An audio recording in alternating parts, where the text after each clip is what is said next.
At Nelson, bago lang tayo magtapos, Oy. i-congratulate lang natin ito ha, ang ating kaibigan.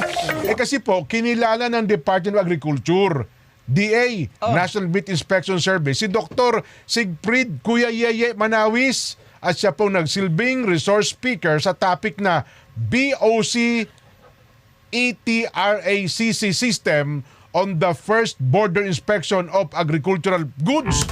Aba, kasabay daw po ito ng second border inspection training seminar para po sa NMIS meat inspection officers na naka-assign sa cold storage na at warehouses. Ayan. Mga kababayan at Kuya Yeye, congratulations! Isinagawa daw po ang Learning and Development Management Office sa Citadel Building, Bonifacio Drive, Port Area, Manila! Yehey! Yehey! Kuya Yeye, congratulations! O paano? Wala tayong